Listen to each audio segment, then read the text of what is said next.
Good morning, Girish. Vikas, are you able to hear?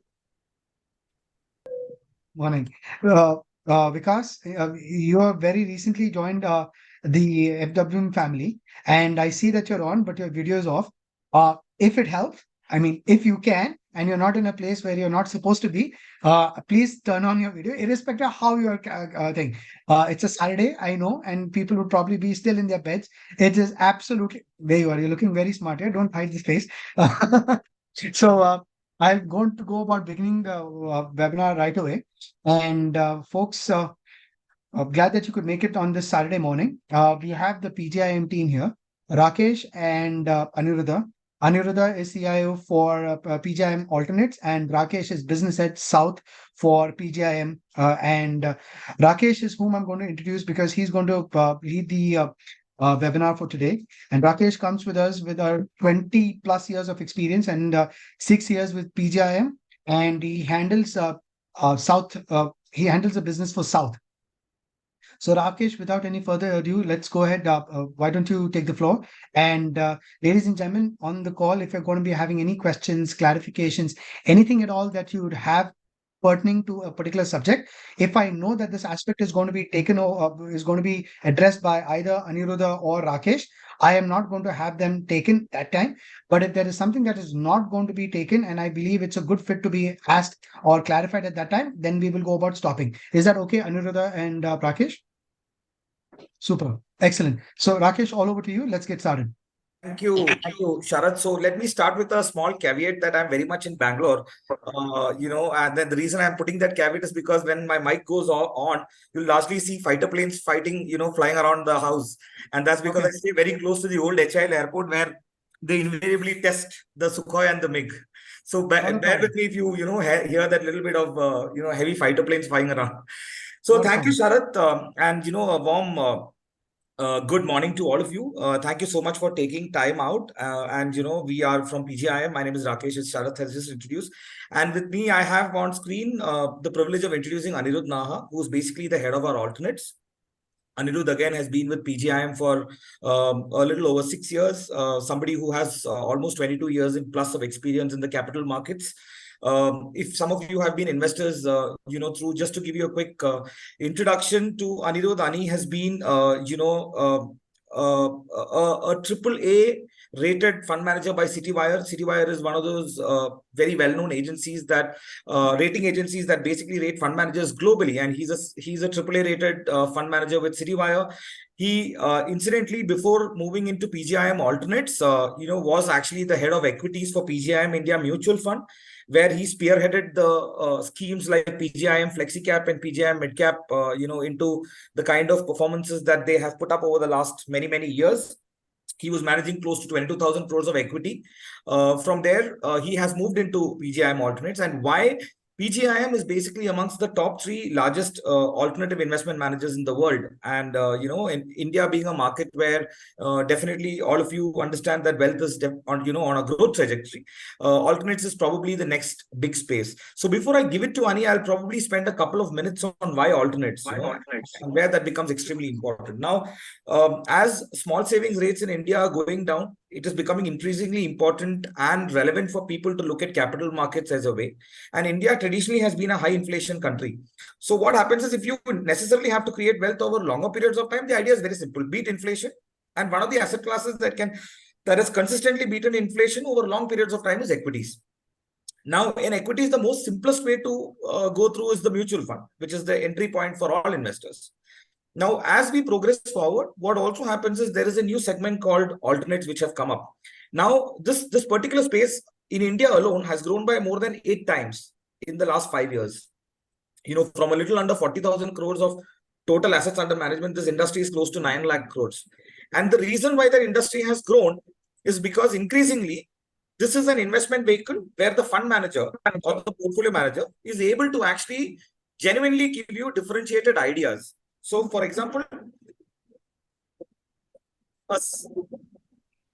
it's okay. A simple product like a mutual fund will probably have 40-45 stocks, and another investment vehicle like an AIF, an alternative investment fund, is something where Aniruddha as an investment manager would probably be running it with maybe 20, 22 stocks. But the difference is there will actually be very, very low commonality between these two. So as an investor, the biggest advantage that you get from, exposing yourself to a product like an alternate investment fund is that you will be able to participate in a broader spectrum of stocks. So that is the advantage. And obviously, that comes with a lot of specialization. I'm not going to talk as much about it. I will let Aniruddha talk about it in more detail. And just to give you a last minute brief on the background, Ani, prior to PGIM has also worked with brands like DSP, where he was the portfolio manager for one of the most famous funds there, which is the microcap. He's also had stints with IDFC Asset Management, where he was in charge of managing the sterling equity, which again was a great performer during his time. And he's also worked with Mirae Asset based out of Hong Kong, where he was investing into India as a portfolio manager as well. So with this, Ani, over to you, and we look forward to hearing from you as well. Thanks. Sure. Thank you. Thank you, Sharath. Good morning, ladies and gentlemen out here. Thank you for this opportunity. So just on the start off on a light note, I know just like, historical fund performance are not a way to look or expect returns going ahead. I think historical track records mean very less as long as they don't continue to deliver in the future. I mean, that's something I clearly believe in. And hopefully the attempt will be to try and replicate what we have done historically. Now coming to the AIF, I think so, there are a lot of questions with regards to what AIF, why AIF. I think the basic differentiation which an AIF brings vis-a-vis a lot of a mutual fund. Any mutual fund you pick up is a portfolio with about 50 to 80 to 100 stocks in the portfolio. I think so that is where we will differentiate. Our portfolios, either on the PMS side or the AIF side, which I'm managing, we run portfolios with about 15 to 30 stocks. There, the conviction level is definitely reflected. You can understand when you're running it with 15 to 30 stocks on a 100% percentage point, your top 5 stocks will probably be 40% of the portfolio. And hence, we do that much more research to get ahead and go ahead and select those 5 odd stocks, which probably becomes the bedrock for the overall portfolio.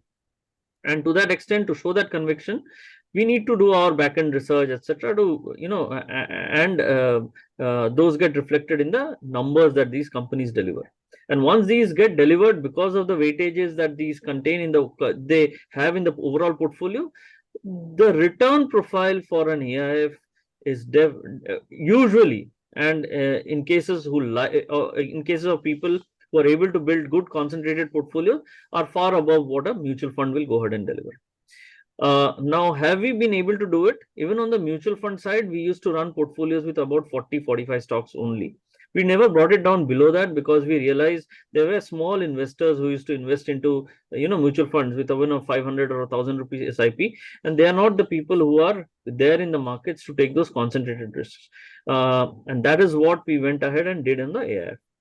Now, coming to the product, I think so what we bring to the table today is stems from our view on India. Now, before coming to the positive part, we as a fund house have always highlighted risk, and we start with risk and then we come to the return profile. Risk is something which is usually not spoken about. We always ensure that we talk about a little bit on the risk side. Today, where India is, frankly speaking, we do not see any major risk emanating from India. There are risks globally, and that is something that we are worried. We keep a tab on, frankly speaking. One of the major risks that we see is global inflation, and how it is panning out. It is reflected in the US 10-year, the way it has moved. Of course, of late, it has corrected by about 50 pips, but inflation, if it continues to remain sticky, interest rates will continue to remain elevated. And if interest rates are high, it will have an impact on the growth visibility of the overall world out there. And please understand, this time around, where the world is, we are sitting on the highest level of debt that the world has seen over its history. So that is one of the major concerns that we have. The other one is the China, there is an issue which is evolving in China with regards to where the real estate is. China, the wealth that it has created for itself, its residents, over the last 2 decades has largely been through real estate coming through. Real estate prices had gone through the roof, and that has created a lot of wealth for them. Real estate prices are falling pretty dramatically in the last 6 months. So we'll have to see whether it creates a debt issue a bubble out there, and can that, because if China slows down in a material way, it will have repercussions globally. Coming to India, see, we remain extremely positive how India will behave. We'll come to the theory of it. Let me highlight the only risk that I see to India. The risk to India will come if crude moves beyond $120. That is the risk that is there. Why is it a risk? Because India is a major importer of commodities, including crude. And at $120, India becomes vulnerable from a macro perspective. I will not go too much into that, into numbers, explaining why, etc. But please understand, India was vulnerable at 80 about a year back also. Over the last 1.5 years, tax revenues has been very buoyant, currency has been stable, and crude has generally been hovering around these levels, which has created a lot of strength within the balance sheet for India to sustain that. And hence, the vulnerability point for India has moved from about $80 to about $120. Beyond $120, I would turn cautious generally on the markets, and I would think that the markets would probably go through some time correction, if not price correction. Having said that, if that doesn't happen, what happens in India? See, why are we very positive on India? When we break up India, we look at India from the strength of a country or a company comes from how strong the balance sheet is. Today, India's balance sheet is extremely strong. Without again going deep into it, please understand, either if it is the consumer, which is you, me, staying in India, our balance sheets are strong. Whether it is the government, there is someone, Harshita Pawan, waiting to be admitted. Yeah. So the India consumer balance sheet is extremely strong. The corporate balance sheet is extremely strong in India. Because today when we look at companies up to 1,000 crore market cap also, the balance sheets are clean. So there is no mortality risk in India. The bank balance sheets are clean. And please understand, all these balance sheets that we are talking about within India are clean at a time when the whole world is sitting on debt. So from a strength perspective, if there is a global slowdown, India has the wherewithal to withstand a global slowdown for at least the next 12 to 18 months without any major issues happening out there. And hence, we remain positive on India. Now, what are we planning and what are we bringing to the table? When we look at India, we look at, and over the next 5-10 years, there are going to be 3 or 4 trends which will play out over the long term and will create immense wealth in India. We are exactly where China was about 20 years back. Please understand that. And from the balance sheet perspective that we talked about, the strength of the balance sheet, there will be 3 or 4 trends, and we tried to package these 3 or 4 trends within our AIF. So this AIF is basically going to invest into 30 businesses, maximum 35, which will invest into companies from only these 4 trends that will play out in India over the next 5 to 10 years. So let's start with the trends that we are extremely positive on.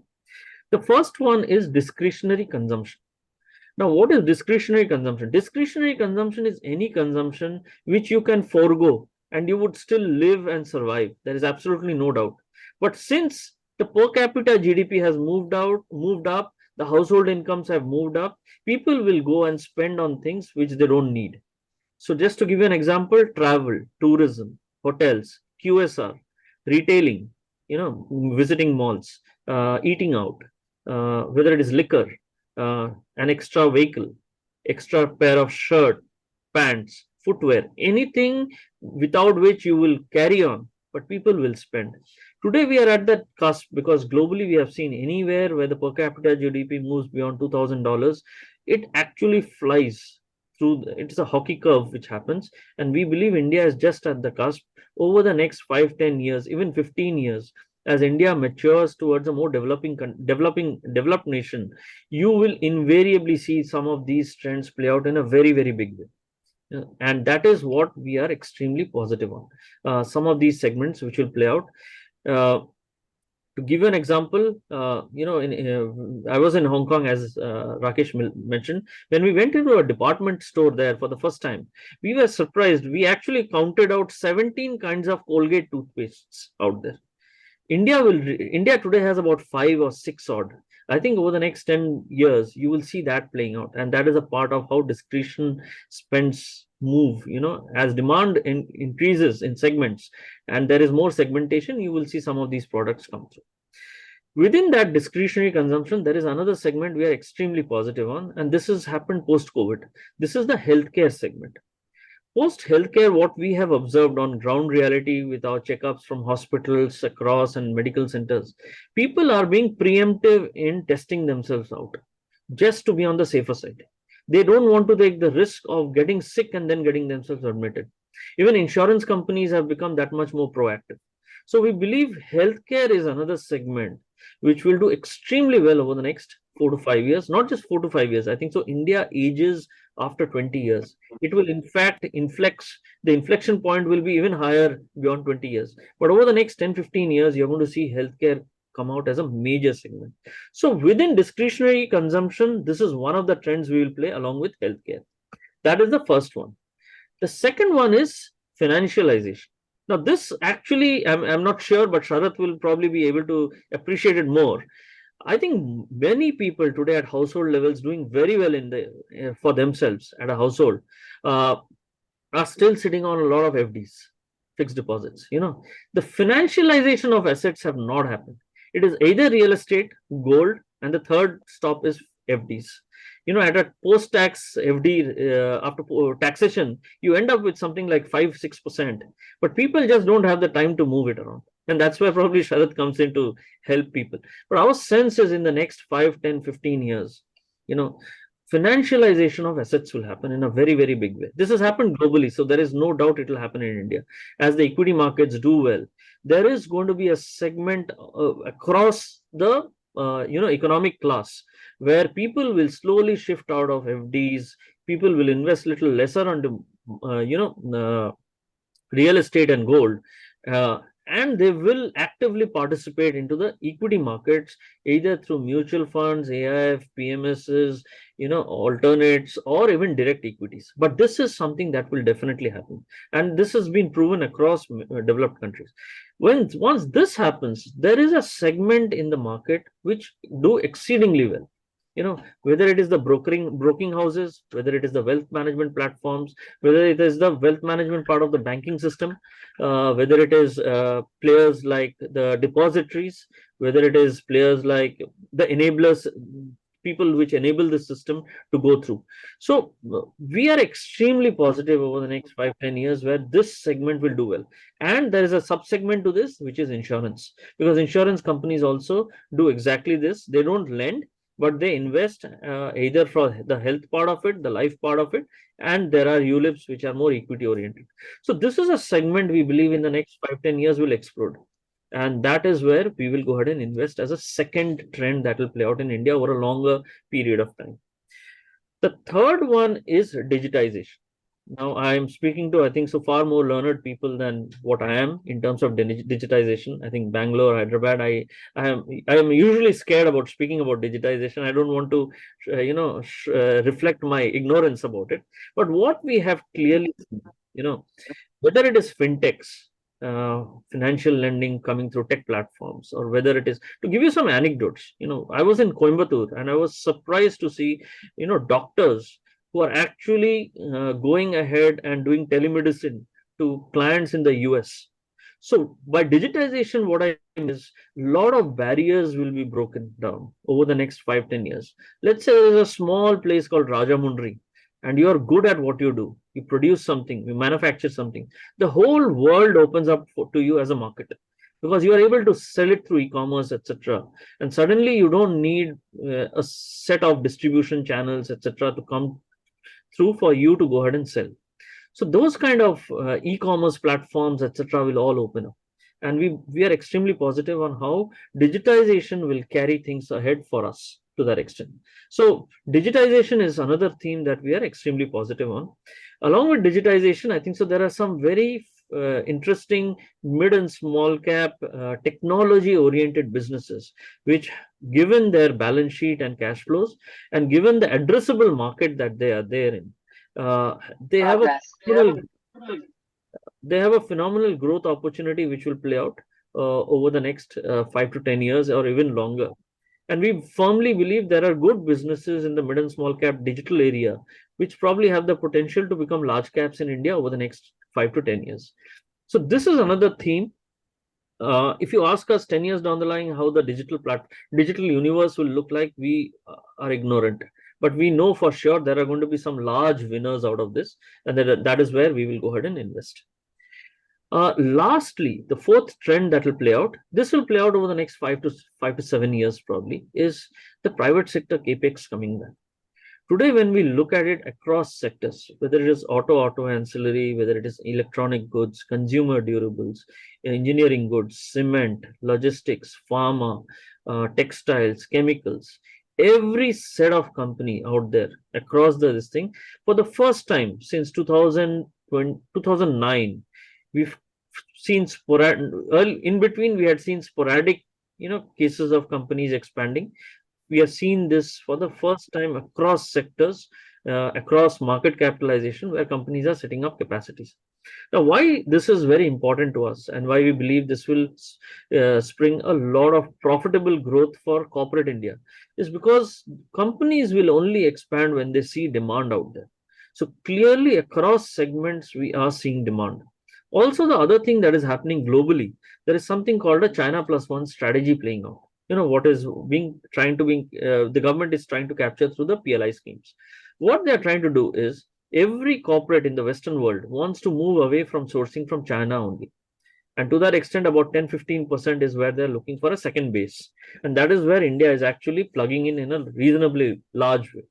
So we believe even without internal demand coming through, internal demand is doing well actually, but even without internal demand coming through, I'm saying there is going to be a relatively strong replacement of demand which will happen from the Western world.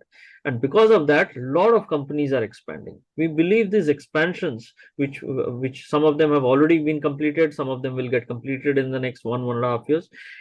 This utilization of these capacities will lead to a humongous growth in profitability over the next 5 to 7 years. And that is what we intend to capture over the next as one of our trends over the next 5 years. This is for the first time where corporate India will benefit from a swing in profitability driven by utilization of its assets. So that is the fourth trend. So what we intend to do in this portfolio is build it in a concentrated way, 25 to 35 stocks at the max, all concentrated around these four trends that we talked about: digitization, financialization, discretionary consumption, and private sector capex. What we will not play the deep cyclicals. Generally, we have seen, our study shows, deep cyclicals, if you don't enter at the right time, they actually see a lot of drawdowns and they create a lot of volatility in the overall portfolio. And that is what we will avoid. So we will like to play structural themes over the next 3-5 years, which will play out in India. And we believe this is a portfolio where with about the 30 odd stocks that we will go ahead and build, this should able to generate something like an 17, 18, or maybe even a 20% kind of earnings CAGR. In terms of the portfolio. So if you have a 20% kind of earnings CAGR, you can understand 4.5 years to 5 years, the earnings in this portfolio will double. And if we are able to consistently buy good businesses at a reasonable price, I think the returns will follow suit to that extent. So all we are trying to do is build a good portfolio of 25-35 stocks, good reasonable growth opportunities, which will participate in the trends that will play out in India over the next 10 to 15 years. So that's the product, Sharath. If you have questions from your side or I have any a few questions coming in, but Aniruddha, I'm surprised you didn't use any PPT, which is very unlike, I never use. I try to make it very simple. PPTs are nice to show your knowledge, but it usually doesn't get transferred to that extent, my senses. I like to keep it very lucid. Okay, so Aniruddha, obviously we have a very low audience participation today, but that is not to reflect that we do not have the interest. Where Sure. I'm going to be asking a few questions that have already been sent to me and a few that is showing up in the chat. Now, here are a couple of things, right? You've mentioned about the difference. You mentioned about all the positive things about India. You've mentioned about these 5 themes that are being played. My point is, so I will start asking questions as a investor, not as the host of this Yes, or a financial advisor, right? absolutely. So very quickly, I can do the same in mutual funds. I'm sure there will be fund managers who are going to be identifying this trend and so on and so forth. If not mutual funds, I can still do PMSs with a ticket size of 50 lakhs. Why do I even consider taking a look at AIFs, given that there are a couple of restrictions that I have with AIF, which I will talk about. But my point is, I'm sure there will be some smart stalwarts who have got larger fund houses or rather larger research team, so on and so forth, to go about identifying the segments. So why AI? Why do I need to deploy once a year when I can actually take the flexibility that comes to me with mutual funds via the SIP route, or I could take it with a smaller ticket size with a PMS? Sure. A very good question. So I'll tell you why PGIM first. I'll just address it in this way: why PGIM, and then why AIF, and then why us, and that will probably Okay, address all your concerns. See, sure. PGIM is the third largest player in alternate side. Now, for the size, it doesn't speak much. But let me tell you what PGIM brings to the platform, something which is not highlighted or never talked about in a discussion. We have the best risk management policies in the world. We bring risk management policies to the world in terms of implementing it. So from that perspective, our thought process is protection of capital or downside protection is very important in building a portfolio. The alpha we created in our mid cap or flexi cap over the last 3-5 years was not only participating on the upside. In fact, we have a slide which we can, I don't know if Rakesh can highlight it, but even if not, we will send it across to you. Our alpha that we created of almost 8.5% alpha CAGR over 5 years. So you can understand an absolute 60% kind of an alpha we generated in 5 years was also because we protected the downside. And that was because of the strength of the risk management that we keep in place. That is one. In terms of the size, etc., bigger fund houses. See, please understand, in India, we've got a team of almost 8 analysts. So we have about an AUM of almost 26,000 crores. Yes, we are not that large like the bigger firms to that extent. But when you put it in context, what we have, which none of the others have, our parent is equal to the size, 3 times the size of the Indian mutual fund industry. They manage $1.4 trillion. And the access to research that we have is phenomenal. Okay, we rarely think that the Indian fund houses, I'm not downplaying them, they have their own research they created, but we have about 1,400 personnel on the research side globally, a part of Hmm. which we are. Okay, so that is what we bring to the platform.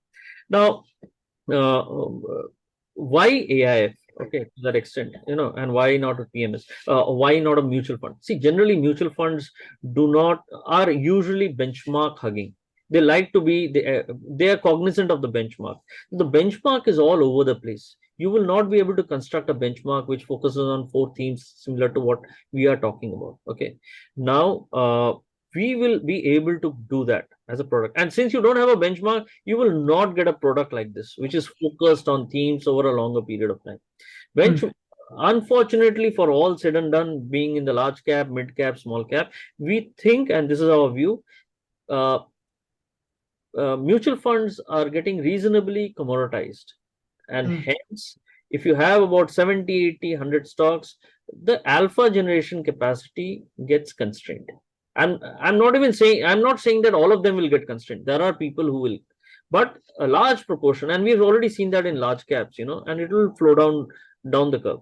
I think that is where, if you have your convictions and show it out, it can play out in an AIF and a PMS. So now coming to why you can do it on a PMS, why then should I do it on an AIF? AIF, there are two. That's the reason we are taking money in 3 ways. First, yes, 1 crore is the ticket size, which the regulator is. It's not at our end. Now we are taking 3 ways of taking money. One is you give us a lump sum. The second is we are calling for it as 35%, 35%, and 30% of the amount over 3 quarters, which is 9 months. Okay, so you get leeway to build a portfolio.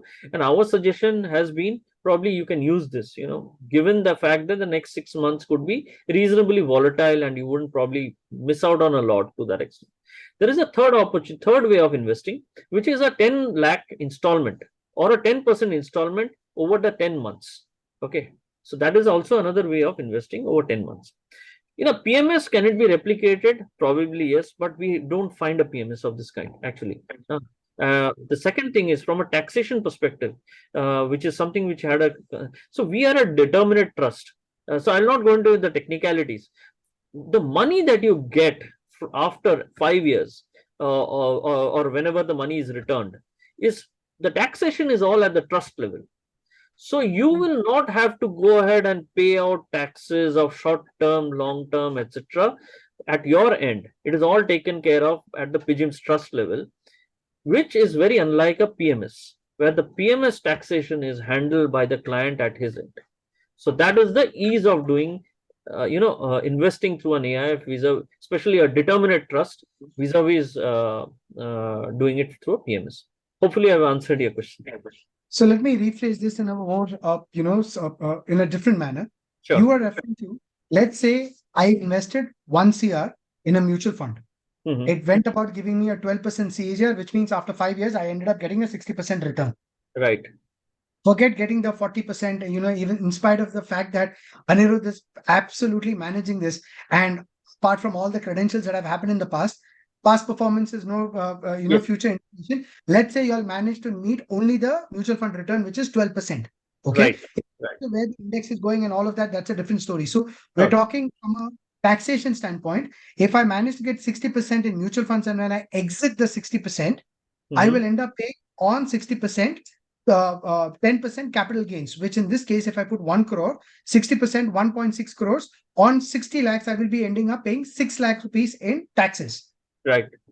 However, if I was doing the same activity with the same returns, no alpha generation at all, I end up saving that 6 lakh rupees in taxes that would not have, that would be charged at the fund house, because when you're giving me returns, it will be 12% after charges, after taxes, or whatever it is. Yes, that is exactly what it is. So the money that comes back to you post-tax, the money which flows back to you is already taxed, so you don't need to actually go up ending paying taxes on that.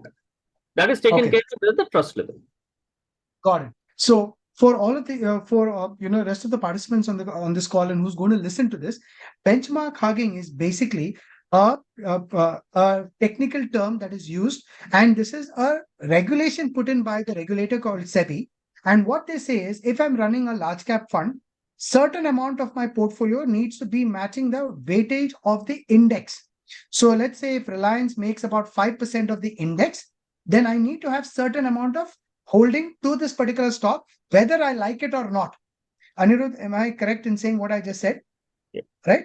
So if my conviction as a fund manager lays on stock ABC, and this possibly ends up being a micro cap or let's say small cap in this case, I would not be able to take the amount of exposure I need in a mutual fund because of all these regulations that are put in by the regulator to protect the smaller investors. Yes. So when you're talking about a PMS or when I'm talking about an AIF, this concept of benchmark hugging goes completely out of the window. And if the fund manager has got, accolades, if he's worth his salt, then he's in a position to go about giving humongous amount of outperformance for reasons not having to be hugging the benchmark. Right? I don't need to be only a large cap fund. I don't need to be only a small cap fund. And if I'm a flexi cap, then I don't need to limit my purchase only to 35% in small cap, mid cap, or whatever that story is. Right? So I can go 80% small cap if that holding is good. But that flexibility is available, which is not going to be available in a mutual fund. So that is point number one. Second thing now, Aniruddha, now these are nice things that you've spoken about the AIF, but I know from how it operates, we're using a Cat 3 SEBI recognized structure that we're looking at. The challenge with this is going to be that this is a call for money, right? I'm not going to have this open whenever I want. If I want to invest in mutual funds, whenever the fund is open, I can go about dumping money. But here in AIFs, I have a series, which means if this is the series that I've called for money, within this period of time, I'm going to accept money, and after that, the money is not going to be there. Now, let's say we did the similar kind of an exercise in the year 2020, and March was the time it closed. Now, we know whether for no fault of yours or mine or our customers, we invested keeping in mind, all the risk mitigations and everything you spoke about. But markets went down, giving a 40% downplay, right? And it was notional, right? Whatever said and done. But if I looked at my portfolio at that point in time, or if I set my portfolio 6 months prior to March 2020, right, wherever I am, I've taken a beating, right? Now, if it was mutual funds, or PMS for that matter, I could average down. I could bring in fresh capital. But now with AIFs, once the window is closed, I can't go about doubling down, or I can't go about averaging to, take better, to take advantage of the reduced NAV or whatever it is for that matter. Sure. How do we counter that limitation that we have in an AIF? One. Second, again, with the limitation that we have a lock-in of 3 years, 5 years, whatever the story is, at the time of my exit, now let's say 2020 was my exit time, right?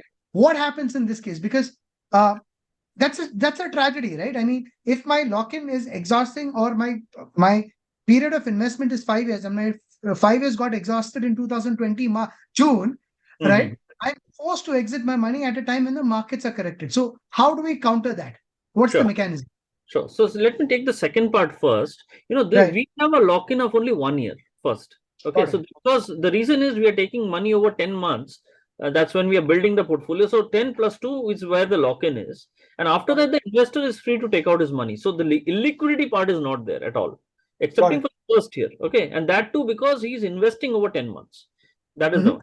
Coming to your part of it, in terms of how does he double down on it? See, frankly speaking, that's what we built when we came out with this product. We had a view on the markets. Now the views could go wrong, but our sense is the next 6 odd months will be volatile for whatever reasons. Okay, global, political, in India, etc. Though we are not very concerned about it, but that's how the markets behave, and hence we've gone ahead and given the investor 9 months, which is 3 quarters, or 10 months. So 3 quarters or 10 months to go ahead and invest that 1 crore amount. That is exactly how we planned it. 3 quarters or 10 months is well beyond the election results also in India. Okay, and it takes care of all the volatility that is going on globally.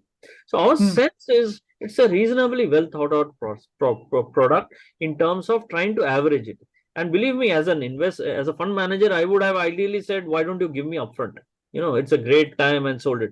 But we are upfront telling people, please go ahead and use the window of investing through the next 3 quarters or 10 months.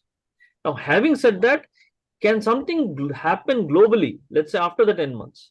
After we've gone ahead and taken all our logical steps of, trying to pick up money at the right time. Yes, boss, timing the market is next to impossible. Okay. If I had known, if I could have timed it, believe me, I would have probably been on my own and earned enough money.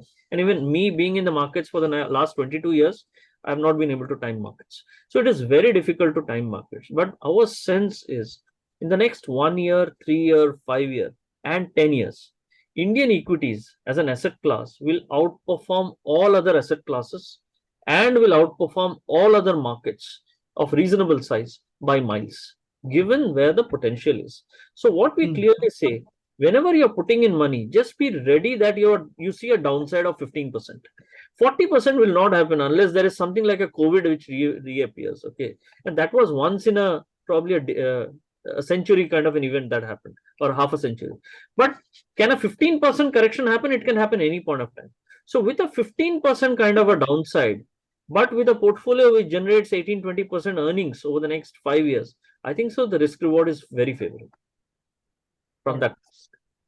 So what you're saying is, even with the restriction of, so I'm not looking at the illiquidity aspect, obviously, because we are investing only in the listed space, which will be, I'm assuming I'm clarifying that there is no exposure to micro caps in this entire space. It will be small, mid, and large. So keeping that in mind, illiquidity is not going to be a concern. The challenge here is, the exit period is defined. You're taking money for the next 5 years, and in 5 years' time, whether the customer wants to exit or not, you will return the money. Is my understanding correct? Yes. So let's say on the 5th year, unfortunately, there's a drop for whatever reasons. I mean, it's nice to be optimistic, but then we have to also consider the absolute downsides. Has there been corrections once every 8 years or 9 years where the markets have gone down by 30-40%? The answer is absolutely yes. Now, if during the exit time, when you're supposed to be returning money to the customers, what happens then? Sure. So let me tell you, it's a product which is a 5+1+1. In the sense, we've kept, let's say you see a drawdown of 30%. We would probably get back to the investor, and investors, if they give us a go ahead, we'll probably carry it for 1 more year. Plus, there is another buffer year. Okay. So if it corrects by 30%, the whole world will correct by 30% generally. So all portfolios will be down by 30%.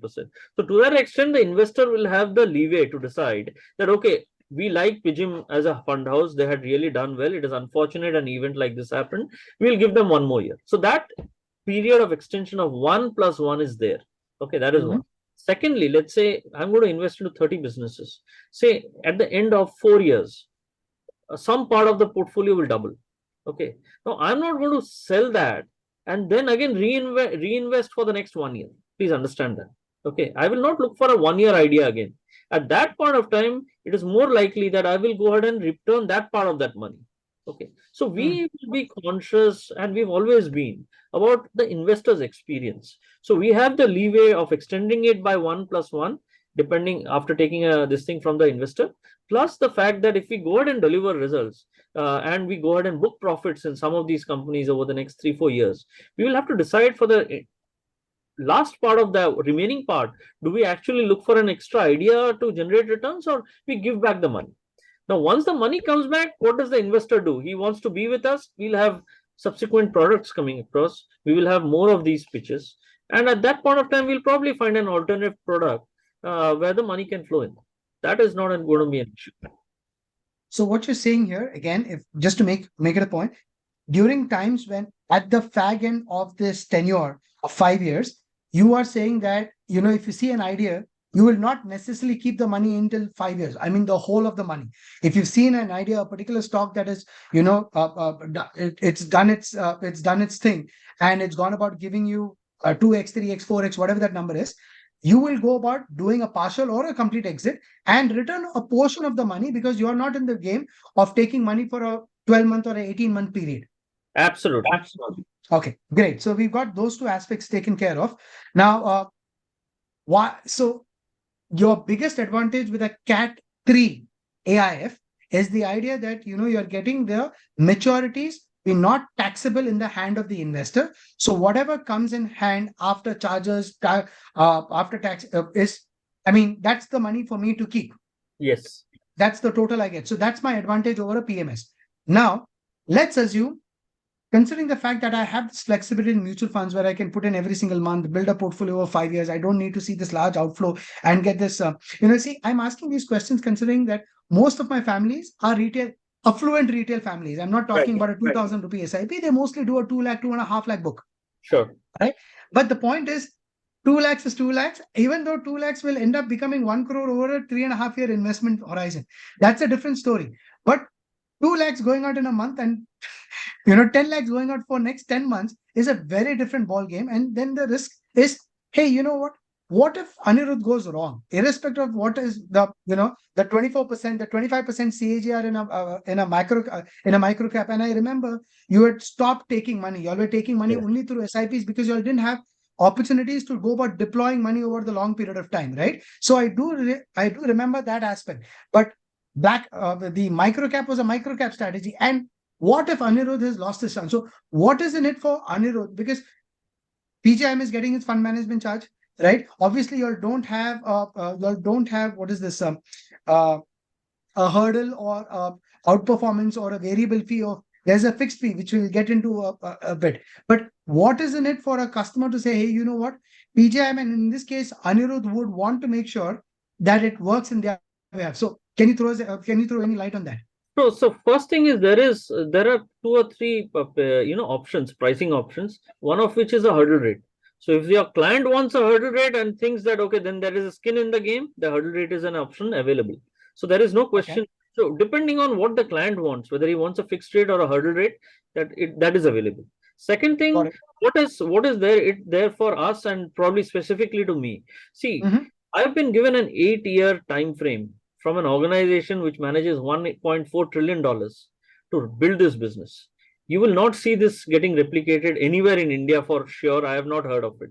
Okay. That's almost a decade being given to me. For me, what is this thing? Let's say I can just lie low, enjoy the next 8 years, take out my fixed salary and move on.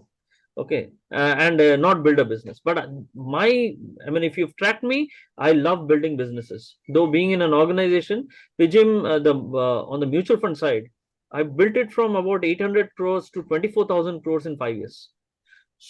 So that is my passion. Nothing else is an incentive to me other than the fact that I go ahead and deliver good returns to my investors. Plus, I am the first investor in this AIF, so I better do well for myself.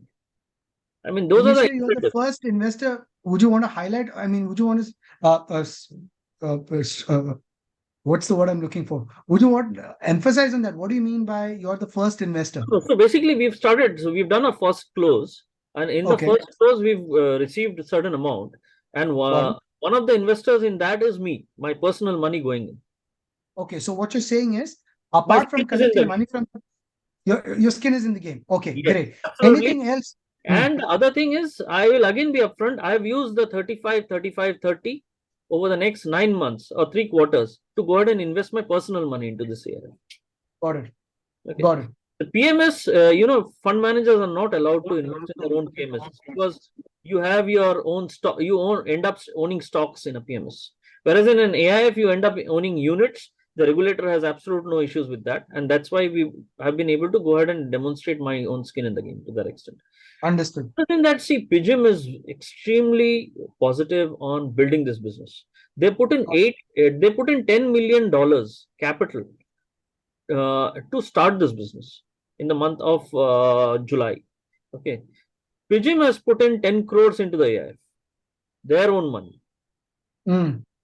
So I don't know of any other way where we could show more conviction about how we want to build this, frankly speaking. Okay. Since you're not saying it, the fund manager has put in, and we put in capital into India, starting this business in a big way. since you're not going to say it, Aniruddha, because see, obviously I've checked this before, and obviously this is a call.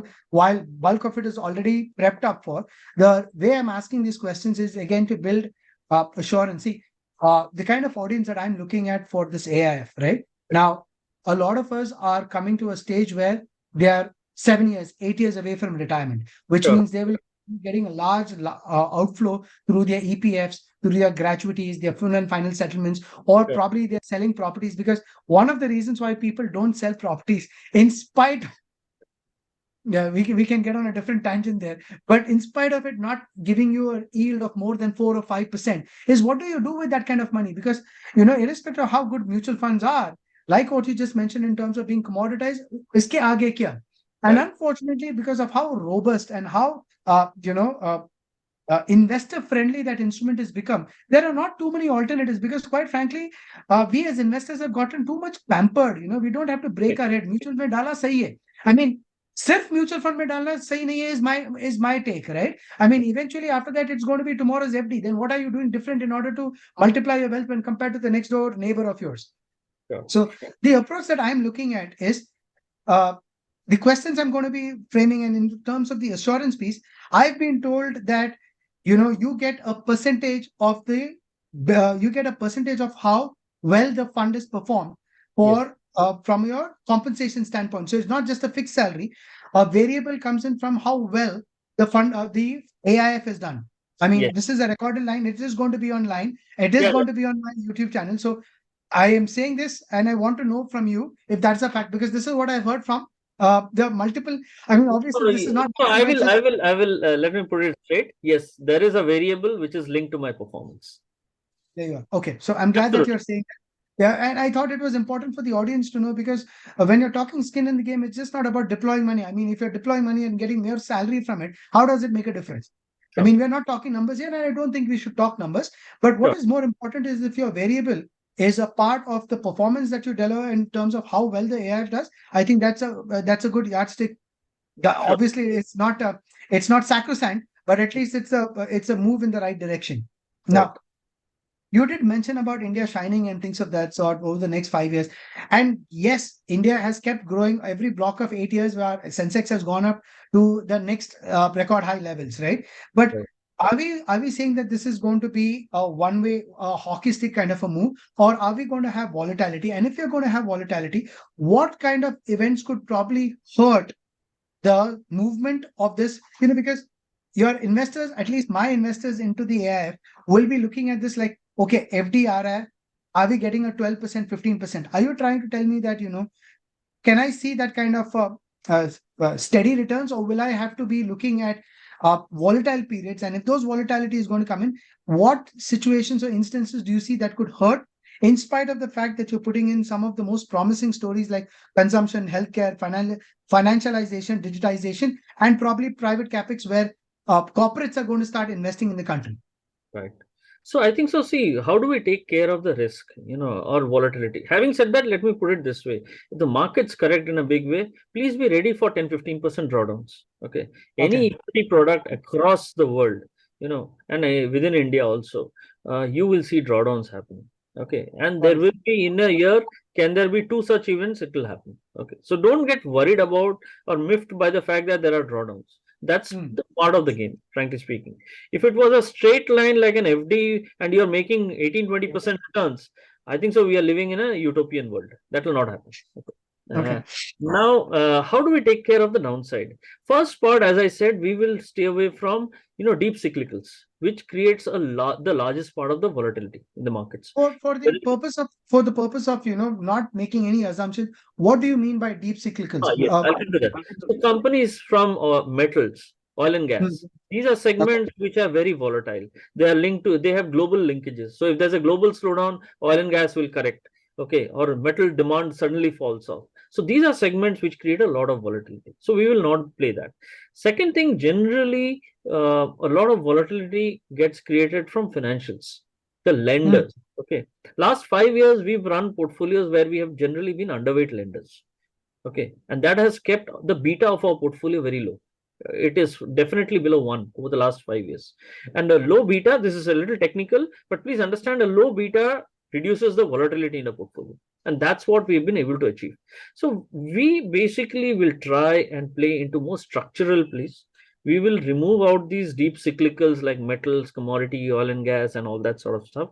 And we will generally have a lower exposure to the lending part of financialization, which are banks and NBFCs. We'll definitely have some banks among the leader ones, but within the NBFCs, we'll be very choosy about it. As long as we are able to, keep the beta of our portfolio low and below 1. 1 is where the market is. Okay. So if the beta of our portfolio is below 1, it means the volatility in our portfolio will be lower than the volatility which the markets will see. And we have demonstrated that over the last 3-5 years. Every drawdown, we were able to protect the downside. And if we can do that, I don't think the experience for an investor is going to be something which will be very bad, frankly speaking. Got it. Other than this, having said that, this is all an attempt. You never know what is going to actually play out. But we'll put our best foot forward, trying to protect the downside first, and then generating the alpha that we hopefully will be able to. Good to know. So here's the thing then, in that case, Aniruddha, you did mention that we are at cusp. Okay. And possibly over a 10-year period, if you look at it, this period of 10 years would be a hockey stick move. Right. Correct? Now, from an AIF standpoint, okay, when you're building a portfolio over the next 3 years, so you're going to build a portfolio at least within the next 18 months. That is for certain. Yes. At this point in time, how is your portfolio structured? Is that a large cap? Is it a orientation towards small and mid cap? Because a lot of us are looking at small cap being, too what's the word? Heated. Too heated. Yes, thank you very much. Right. So what's the current structure? Because you've already gone about closing the first round. Right. What kind of setup is done so far? So, Shraddha, we've always been very careful while building portfolios. Let me put it, we've closed it about 3-4 days back. Okay, so we've just got about 4 odd trading days after the closure. We've gone and invested about 6-7% only. We are in no hurry to go ahead and deploy. Okay, the idea of wealth generation or return creation is you need to buy a good business at the right price. And you need to be patient for that stock to come down to the right price. So our sense is we will build a portfolio of this money that we have accumulated. We'll probably take a couple of months to build the overall portfolio. Yes, from a market capitalization perspective, let me put it this way, we will probably run it like a true flexi cap, where 50-55% will be large caps, about 30-odd% will be mid caps, and about 10-15% is small caps.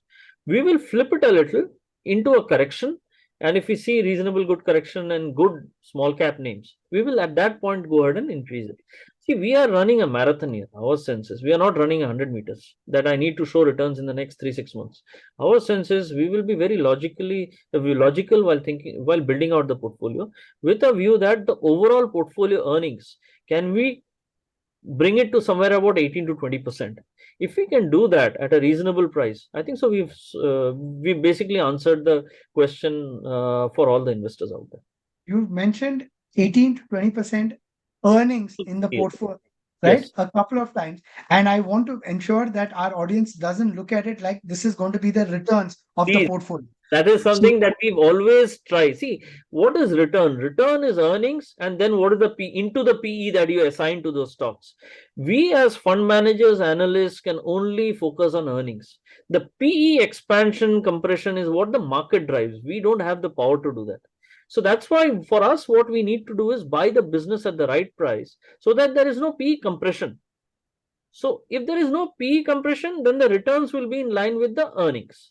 And that So is for exactly what you just we said expect. about P, compression, expansion, market determine, in simple terms, what you're saying is you don't want to go about deploying money just because you've got money. You want to Exactly. buy it at a time, not just the market, but that specific script in Yes. this case is available at a good price, basis all the kind of calculations that go to evaluate that particular stock. Perfect. Absolutely. Right. I am telling my audience when they're putting their money in, we are looking at a 12 to 15%. And I'm sure that is the obviously on a recorded line, as per regulations, you're not supposed to be giving returns. But personally speaking, and giving Aniruddha's background to this, what kind of return is Aniruddha looking at personally? See, We are not going to hold you on to this, obviously. my sense is we should be able to beat the index for sure. The long-term index returns for a Nifty is about 15%. If we are not able to beat an index over the 5 years, I shouldn't be in this profession. As simple as that.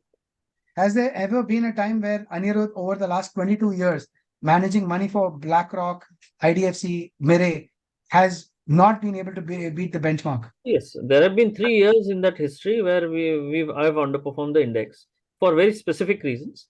One was I was in Hong Kong. That time the currency depreciated dramatically.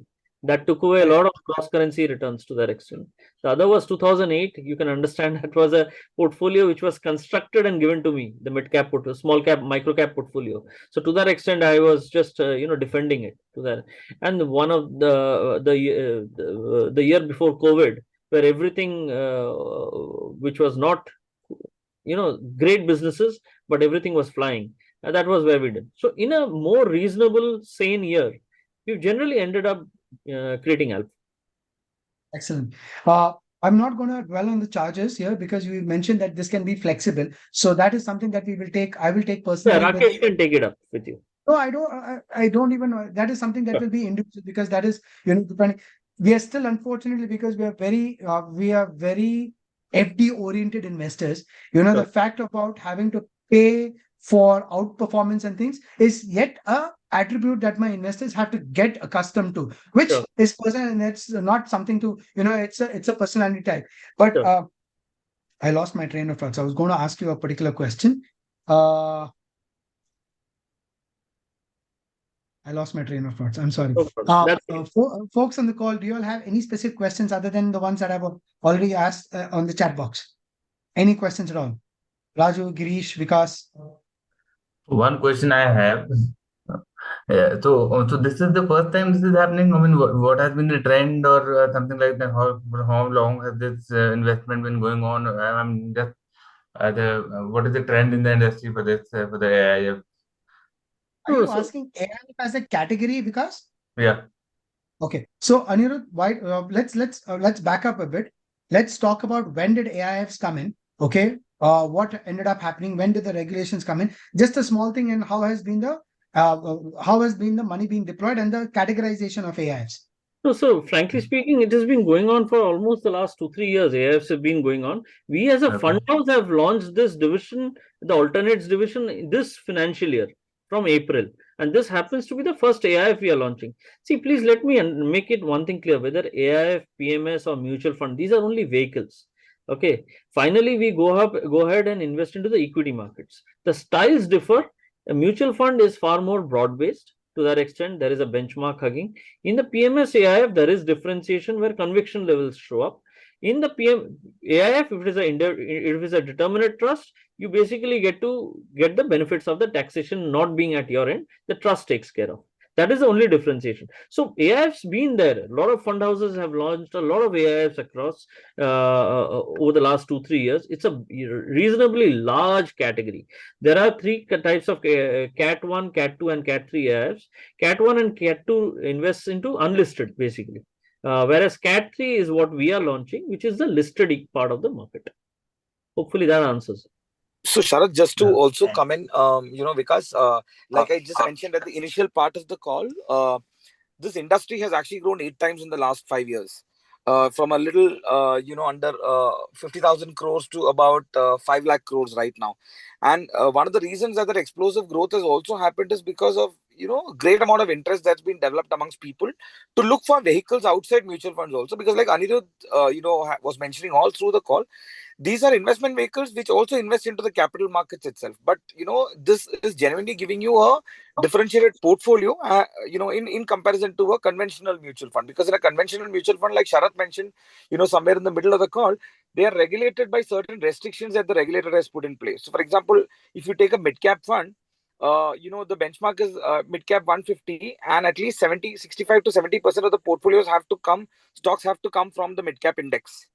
But in an AIF, Aniruddha or any other portfolio manager is not constrained by such restrictions. So, while Aniruddha would not have mentioned it in the call, but, one of the biggest advantages that he and his team brings to the table is as an individual unit of alternates, they do a lot of primary research themselves, which means... There's a Kavita, someone. It's okay. I'm managing the chat on you. So, they do a lot of primary research. And when I say primary research, it means that as a portfolio manager, they directly visit companies and create first-hand information about their studies. And then eventually, if that idea is good, they bring it into the portfolio. So that kind of an advantage is something that only comes with a lot of specialization. And that's where, people look at investment vehicles like AIF, because it is one way of generating slightly better return than a mutual fund over, defined time periods. Okay, thank So you. because glad that you could ask the question, and I'll tell you how I'm positioning this for all my families. Okay, because I am not looking at this to give you a 20. Can it give? There is no reason why cannot, because Aniruddha comes with that kind of background. So if you do research about these funds that he's managed, there was some humongous outperformance, and I'm not talking about 1 year. I'm talking about CAGR returns. Okay, so we will talk this individually, because I have a way on when we get onto our one-on-one calls. I will show you exactly what I'm referring to. However, my way of positioning this is for families who've got 3 crores and upwards in portfolio, which is either now or eventually be in the next year and a half or so. Or there is money that is going to be coming in because of inheritance, exit from stock options, exit from EPFs, and all of those different aspects, right? So when those monies are coming in, if I'm keeping a mutual fund portfolio, which is going to be earning me 12%, and I'm keeping an AIF portfolio, which is also going to give me 12%, what is my advantage? My advantage is the fact that my returns will be non-taxable in my hands. Right. That's the differentiation. I was not supposed to be saying this on this line, but since we are at it, that is the differentiation. I'm not talking if returns come, super, right? And I'm saying if, because after everything that has happened over the years, I'd just like to be extra conservative and pessimistic, saying that, hey, you know what, it might not happen. Yeah. Right now, what are the value adds in specifically for PGI? Let's look at it. The company has gone about deploying money in itself. The fund manager itself has gone about putting his own money. On top of that, on this call, he's gone about being, gracious enough about the fact to admit that his variable pay is dependent on how the fund performs. So that is the aspect. It's not just about how new the fund house is. It's about their methodology in terms of how they go about doing what they're doing. Did that help? Because Yeah, I got it. Excellent. Girish, go ahead. You had a question. Hi there. First of all, thanks for nice information. Thank you. I have a question, because after a long time, I'm seeing a scheme where we are saying there is no tax here actually, because wherever you go, every scheme, And Uh-huh. our respected finance minister also, she's always identifying where is the scope to add more taxes and burden to us. It is not So finance minister, Girish. I've to, you all know me well now. I have no love loss for our country. I'm not a patriotic. I am where my money grows. And it's not Nirmala Sitharaman or whoever it is. It's the government's nature to squeeze out as much taxes as possible. yes, And yes, it's not yes. just India, it is world across. So, Yeah, yeah. except obviously the countries that don't charge taxes. That's a different story. But yes, please So continue. after a long time, I am seeing a scheme where there is no tax. So are there any terms and condition that I would like to know? Because this is very generalized statement. Okay, there's no tax. Second thing is we start investing, but again, coming to our finance minister, next year they again announce there is some tax on this and all that. So because for people who are salaried, this is one of the major attraction, because wherever you invest, you end up paying taxes on that. So first question is, are there any terms and condition that we would like to know? And second thing is, do you see a possibility that we start investing, but maybe going forward, again, the tax will be imposed on such schemes? So Girish, I will, Aniruddha, let me take this because I know where Girish is coming, and then we please add to anything that I miss out. Okay, Girish, your question is twofold. Number one, please note I didn't say that it is not taxable. I said it is not taxable in your hands. Okay, I'll give you, Girish, are you able to hear me? Yeah. I'm hearing. Okay, Yeah, go ahead. sorry. So I'll give you an example to how mutual funds charges and how PMS charges are concerned. Okay. Now, in a mutual fund, you don't see any deductions of charges. Correct? Because there is a total expense ratio of anywhere between 1.75% to 2.5%, which the fund house is allowed to charge. But Correct. you don't see that in your account statement. Why? Because the charges form a part of all the expenses and then the NAV is calculated. Okay. Okay. Same goes with the AIF in Cat 3 AIF.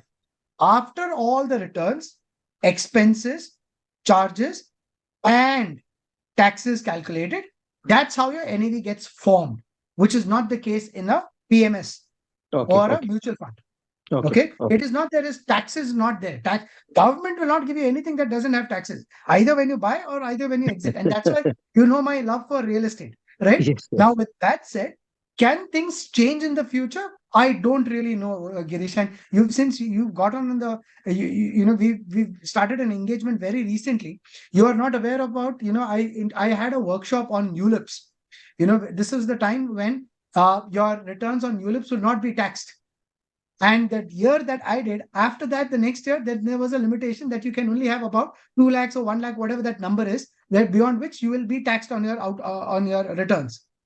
However, what happened was, if you started whatever you started on till the time that the product gets over, you are not going to be paying taxes on it. Okay. All right. Yeah. So that was how it was with the insurance aspect of it. Tomorrow, if the government has no other creative way of doing it, you've known, I've always kept saying, government is a white-collar mafia. This is a very crude way of me talking, and I will let the very sophisticated way or politically right way of saying to Aniruddha. So please, Aniruddha, touch upon any pointers that I missed out. no, I think so. It's true. I mean, taxes will happen at the trust level. It is not that we are not going to pay taxes. It is only that the individual investor is not going to get bothered with these taxes. It will be at the tax. The taxation will happen. The revenue from the government is there. It is not that we are not going to pay revenue out there. I mean, taxes will be paid. Only the burden lies with the trust rather than the individual investor. Yeah, so that's the practical advantage. Otherwise, it's all taxation as usual, like the LTCG of 10, STCG of 15. All that remains as it is, Girish. The biggest advantage is in a PMS. What happens is it's an individual account. Whereas AIF is more like a mutual fund, but with a higher entry barrier. That's the difference.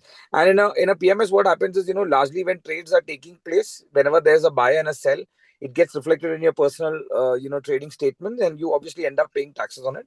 Here, at a consolidated level, the trust pays the tax, and hence whatever returns that comes to you is actually tax free in your hands. Okay, so it means even though it's an income to me, but I don't have to pay any tax on that, irrespective of the bracket I'm in, 10%, 20%. Absolutely yes. Absolutely yes. Absolutely yes. Got it. Thank you. One follow-up question on this. So the reason why Girish and a lot of my customers will be asking from a taxation standpoint, they get to this, they are in the highest tax bracket that you can have as a salaried person.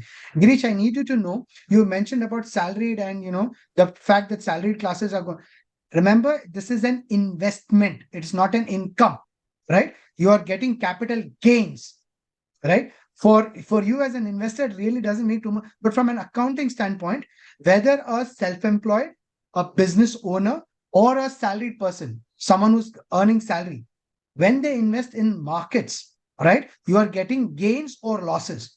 Therefore, from a taxation standpoint, it is the same for all income heads. Yeah, got it. Yeah, correct. Okay. Sorry, because you had a question. Would you you can unmute your line and ask the question, please. Yeah, the follow-up question was that when the NAV that we are talking about here is minus the taxation, minus everything, minus charges and taxation. After I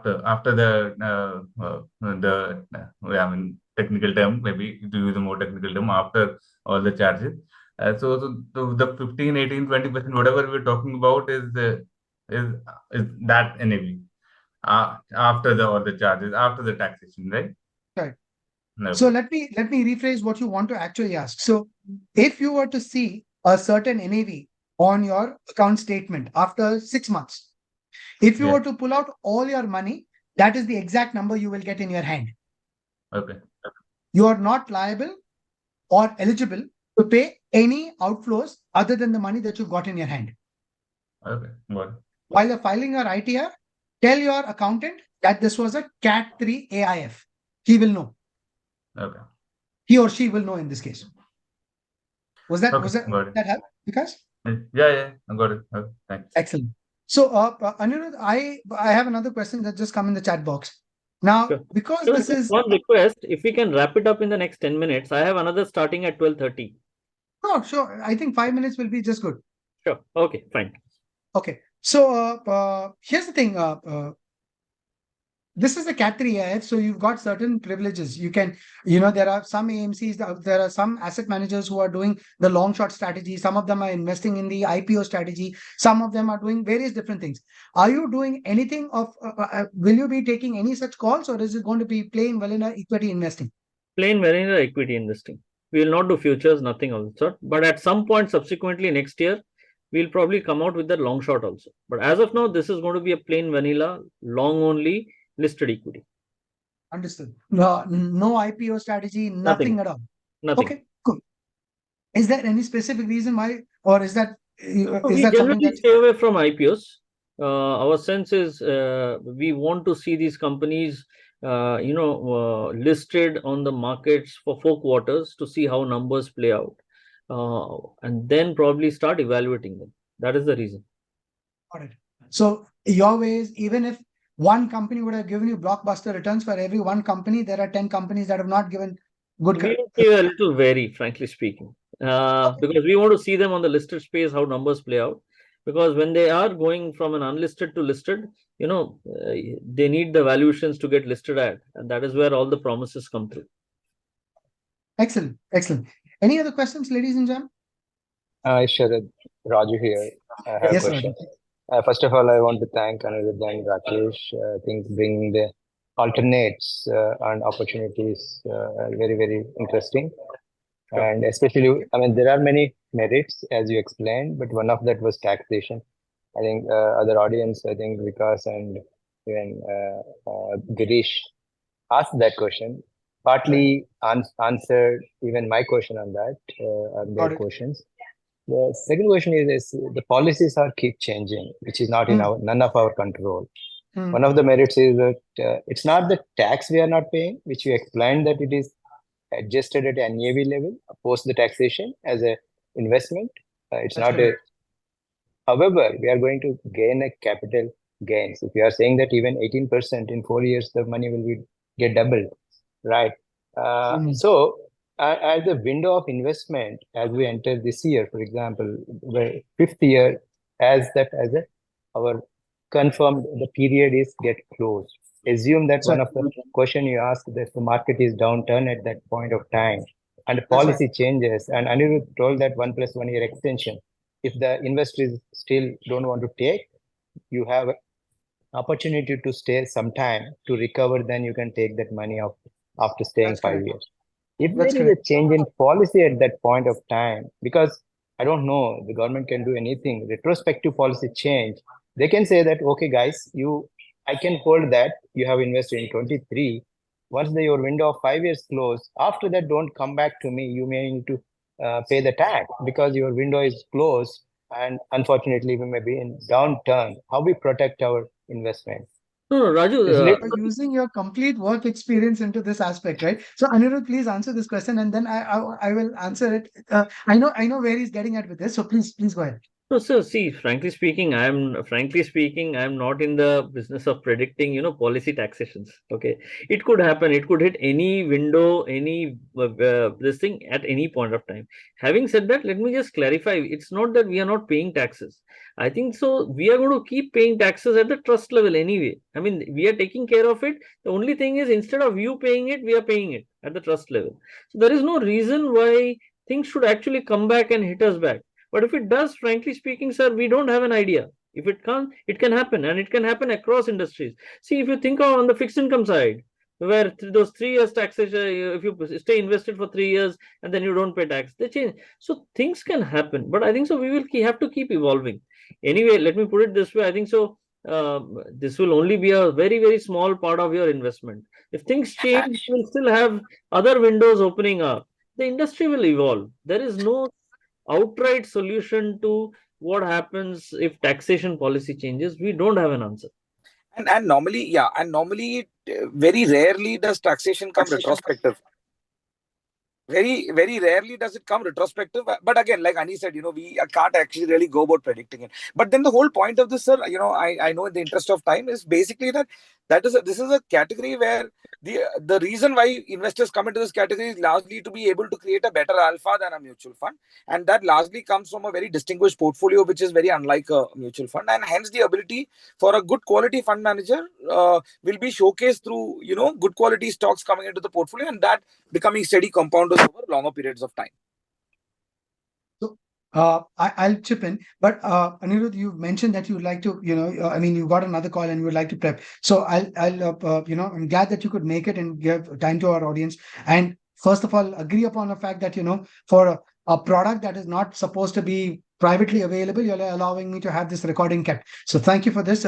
If you have to leave now, by all means, thank you for taking the time. I'll have Rakesh, I'm sure you could be on the call. Is that okay? Yeah, I think I will address Raju's point, very important. I'll put it in a manner that, Sure. I know it addresses his concern. Sure. Thank you. Thank you very much. Thanks, Aniruddha. Okay, Raju, here's the thing. You're not looking at investing in this for the tax reason.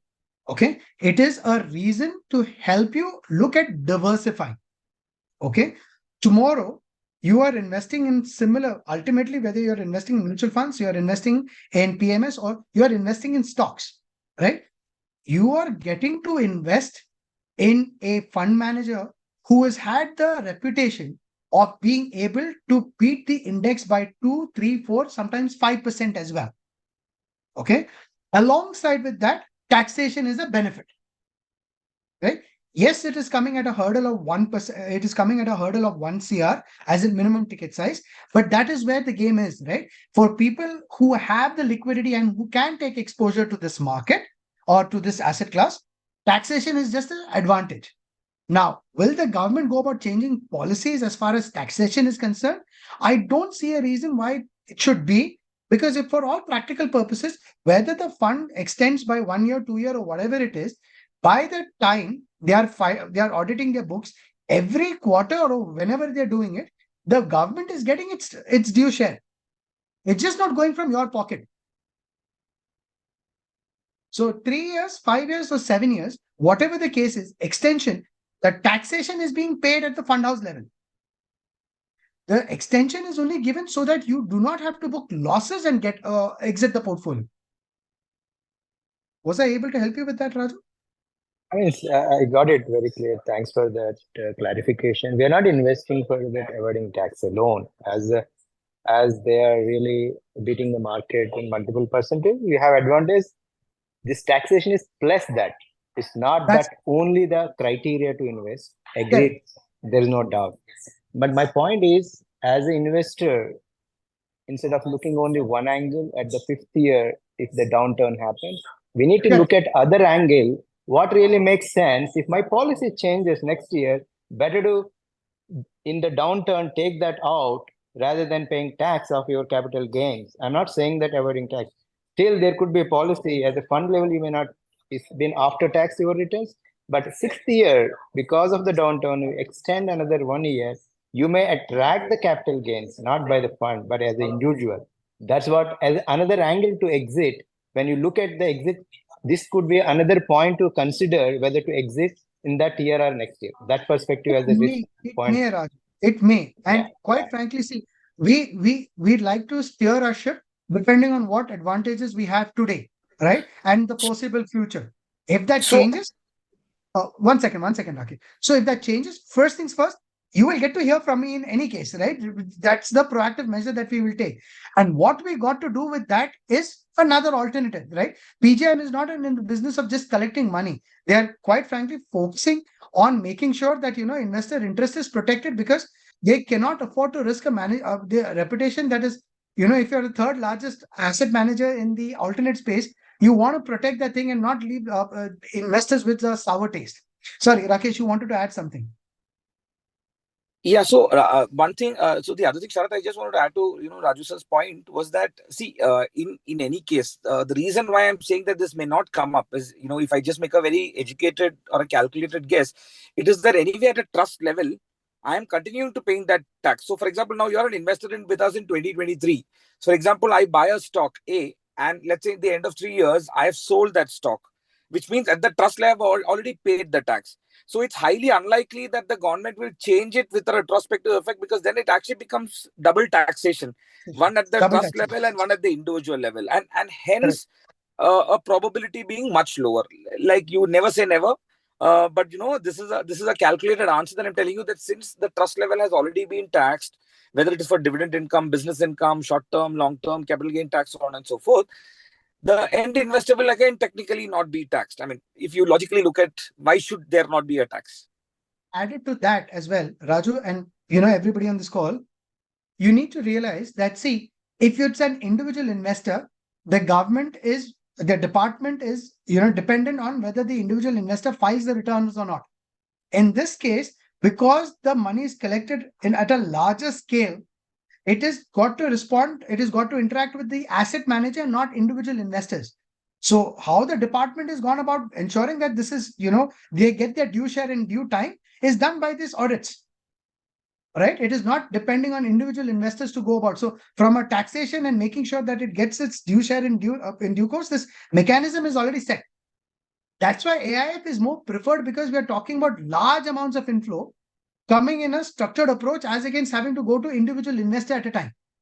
Why do you think the STT is added? The STT charge is added across the board to investors at a fund level, correct? So that way, I don't think things are. Again, you never say never, but the chances of that happening is very unlikely. Okay, thank you for clarifying. Any other questions at all? No, at this point, thank you. Alrighty. Well, then in that case, Rakesh, thanks once again. I'm glad that we could do this. And what was supposed to be, I do not know why this happens, but it was supposed to be an hour. But I think the Q&A was quite interesting. We got to learn quite a few things. I will wrap this up, and should I need any other assistance, I'll reach out to you. And for the rest of you, thank you for being a part of this call. Obviously, there will be a follow-up mechanism. We are going to have individual calls happening. As and when the recording is available, and my very short email description about this is available, I will put that on. But before that, if you have to get on a call to get clarity around this, we can schedule calls and take things forward likewise. Until next time, have a lovely weekend, and I will talk to you all very soon. Take care. Bye-bye. Thank you. Bye-bye.